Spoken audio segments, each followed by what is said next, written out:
is from 2017. It's the most recent one I could find. But specifically, the number of districts employing the TIF incentive has increased from 34 to 41. And again, this was in 2017, so we believe it's grown exponentially.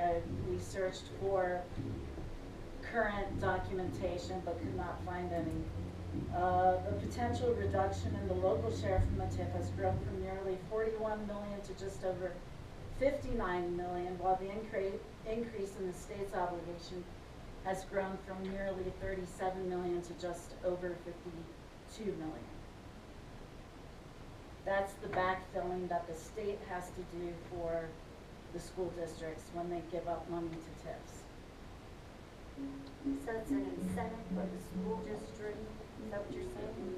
No. It's not quite an incentive for the school districts, it's only an incentive for the developers that they're hiring to do the TIFs. And the school district, they just don't feel it, they don't get the burden as much as the rest of the taxpayer paying on whole, because they get refunded later on. This is the money they get This refunded is by the the money state. that they get refunded, nothing for Ludlow. Exactly. so- The state of Colorado refunds school districts. However, I mean, do you think the state of Colorado is refunding this money without raising our state taxes? Yeah, That's the question. point. We're getting hit from multiple levels. So again, with the way the TIF is set up is each sort of taxing entity, right? So remember in your property taxes, there's mills for the hospital, for the schools, and so the different entities might have a different share, revenue share, or give up a different amount under the TIF. And schools in particular have a lot of protections. So they have this Colorado backfill, and then they also generally have written into it that if the backfill goes away, the property tax rate goes away as well. But I think it's only schools that have that exemption, if the other entities don't. And if anyone has driven up I-70 corridor recently, I'm sure you've seen the intense amount of building that's going on each side. And so you can only imagine where the state is really sitting at the end of the day.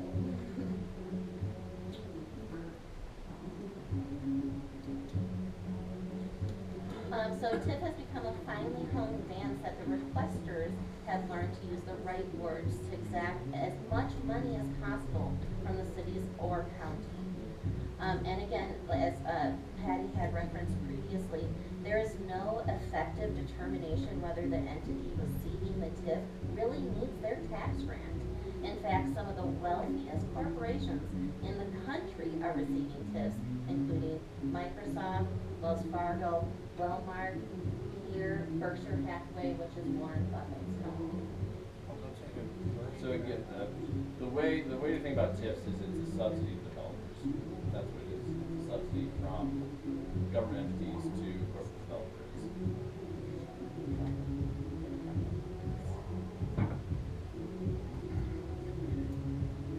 So. And this just summarizes that if we do implement these TIFs, they should always have a sunset and not be perpetually designated as a TIF area. This is just a slide showing just a comparative of how much we are taxed, which is 0.47%, compared to Denver, who's only 0.45%, or Eagle County, and those two counties make significantly more money than the median average home value owner of our county. So Denver and Eagles County is even more modest than Denver's at 40%. So we're a friend, it's going heavy.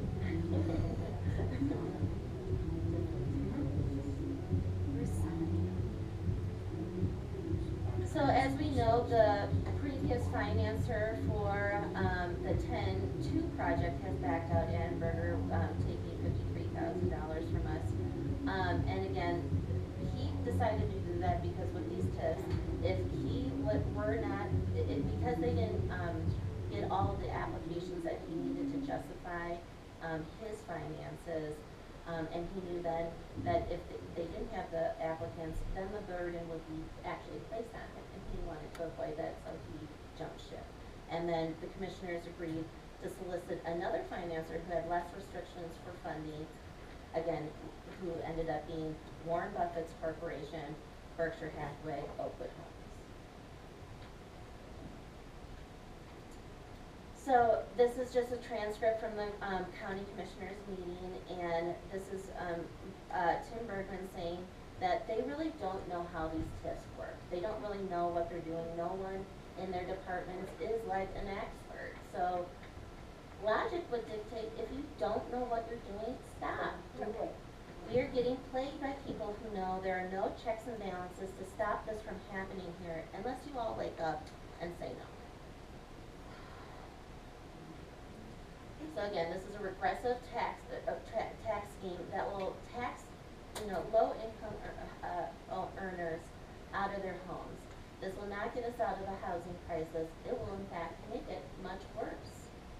We are donating land to our taxes to out-of-town developers, and who Tim says in this transcript are making money, getting kickbacks on property value.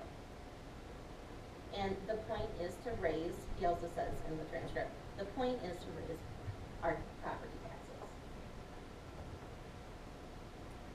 And again, this is where he just goes on to say, it was such a sophisticated model, so I said, so sophisticated, the finance are backed up.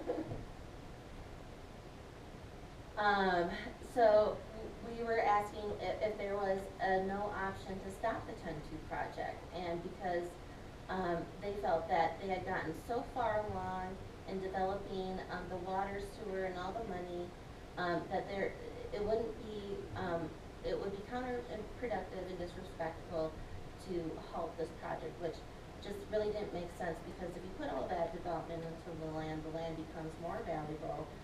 Developers would pay more for the land, and it would not be a waste, unlike their current net revenue negative decision, removing the land from the taxpayers. And so Mel, the county already paid the sanitation, I believe for the 3rd Street sanitation sewer project, $399,000 already. So, sewer's in, $399,000, and are we gonna get anything in return for it? What was it for? Put a new sewer line to take care of, For affordable housing. for the affordable housing. We got increase in rates Well, it is increasing For the rate, everybody but else. for everybody the else. rail yard didn't pay a cent for the taps or anything to No. the sanitation district or the water company. No. I know that for a fact. And again, this transcript says that, the commissioner said, just because you own a home here doesn't mean we get to shut the door behind you. So pitting the haves. Railroad do this? I mean, at least we're talking about this, but how did railroad, Nobody was charged about that. nobody voted for it? I mean, Well, they didn't, these TIFs don't have to go to a vote. That's how so we nefarious don't they have are. an option. We wanna say no to TIFs. And again, so that's pitting the haves against the have-nots, and yes, no taxpayer representation. Government officials are subsidizing the wealthiest corporations and steamrolling steamrolling local taxpayers. TIFs subsidize wealthy corporate developers on the backs of taxpayers. Officials have a sign on their heads saying, "Come take our taxpayers' money." Raising taxes on all the property owners are regressive tax schemes. Generational low-income homeowners are priced out of their homes, depriving other public services their share of the property tax funds from the TIF projects. Small business taxes skyrocketed, killing business, which is not an attractive track record. Businesses struggle to pay livable wages, reducing employment and business growth, raising the cost of living. Property value and tax assessments have boomed. Rail yard numbers, the actual money everybody is paying, and it's being remitted back to the corporate developer who gets actual cash checks and money from taxpayers. A net revenue negative. So again, I think, one of the big picture questions here that we should be thinking about and talking about, and I'm really thankful the county commissioners are here, is, again, just trying to think through what sorts of things the county should be doing and what sort of things the county shouldn't be doing, right? And it's easy to have the default of, well, we should do more, right? We should do something about X problem, we should do something about Y problem. But part of the issue is there's not that many commissioners and there's a lot of things the county has to do. And as a result, there's a lot of consultants that are brought in to try to figure out how to do this, and they're trying to oversee a lot of different projects. And so, this is a bit of a side point, but another reason why we're opposed to this project is it's one more thing that the county's trying to do that's complicated, right? Property development is really complicated in terms of getting the financing, and then the project management, the hookups, and so forth. And so, again, part of, I think, our overall message is we should be encouraging the county to focus on the things, and the city, that the county and the city should do well, right? Infrastructure, providing for the roads, the schools, right? And not necessarily trying to become property developers and deciding how different areas are developed and which kinds of incentives should be given to which groups of people.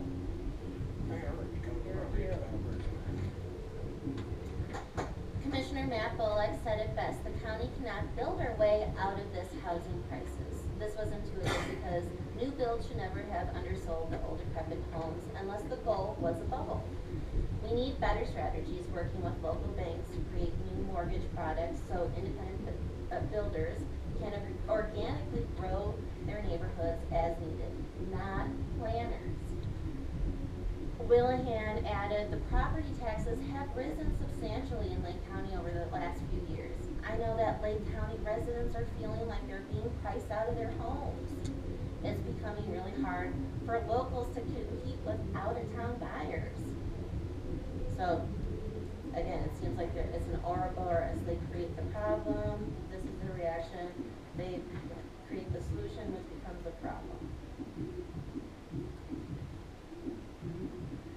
One of our nonprofit leaders is passionate about radical redistribution of wealth. Our local government donated our public lands to multinational corporations to develop, creating a bubble in the housing market, raising taxes on local businesses, utilities, and property owners. The working class has been crippled by debt. Radical redistribution of wealth, like taking from the low-income earners to incentivize wealthy multinational corporations. And so this is All Good Homes, a Berkshire Hathaway company that we're engaging with. The city planners are ravaging our city, headline one of Jane Jacobs' articles. She understood that healthy cities need an organic growth with diverse mix of old decrepit parks and buildings amongst the modern buildings, allowing people the opportunity to buy into low-cost properties. Stop forcing the public to pay for TIF housing projects and stop selling off our beloved parks. Oh, sorry, I was just gonna say, like, a quick point on this as well. So, when it comes to development, right, no single person knows exactly what should be developed when and where, right? Should it be, a small apartment building? Should it be a big townhouse? Should it be a bunch of smaller houses, right?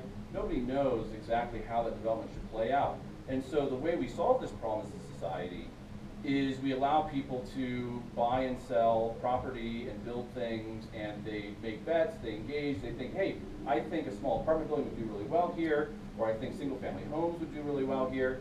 And we need the point from Jane Jacobs, who was lived in New York City, is that cities ought to develop organically with people trying out different stuff, having a mix of larger houses, smaller houses, some apartments, and no one person, no planner is going to know what that mix ought to be.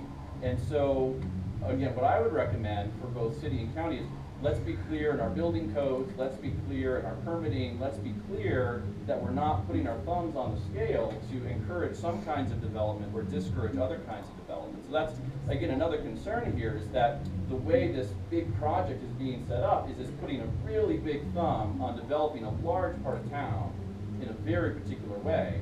And that's the concern about planning here, that it would be better to allow for a more decentralized, organic kind of development to occur. And that way, people who are on the ground and entrepreneurs can think about what makes the most sense to do with this land, what's cost effective, what's the demand for what people have? Do they want smaller apartments if they're people starting out in life? Do they want bigger houses?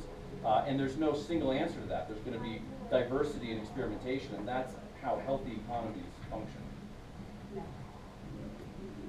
So, we need to figure out what happens that we no longer have land use, that when you're gonna build, that there's a procedure, that they have hearings, the people are notified what's going in. We're allowing now homes to be built as high as 35 feet. It's like, and we're a historical district, but yet we're allowing this stuff, so it's like,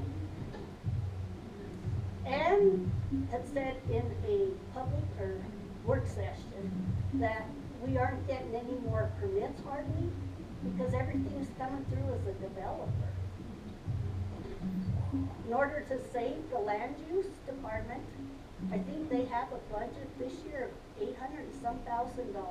It's like, how are we gonna pay for this if we're slowly doing away with permits and the developers are walking away having to pay nothing?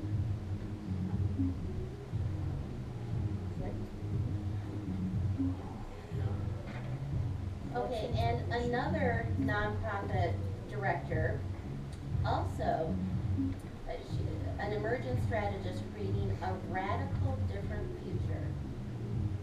Why does she want Lake County to be radically different? We love Lake County. We don't want it to change. The parks we love should not be donated to multinational corporate developers, subsidized by our taxes. Keep Leadville shitty. Although this is a crass way of putting it, it has profound wisdom for survival. Living cities aren't pretty. They're messy because of all the people. Dead cities make sense. Look sterile because nobody uses them. And Jane Jacobs, like in her book, is really going after a very specific kind of urban development planning. You would be amazed at the kinds of plans that have been put forward for large cities in terms of how they wanted to design them. And her point, this is again, large cities as opposed to our context, but her point is that you can design a city to look a certain way,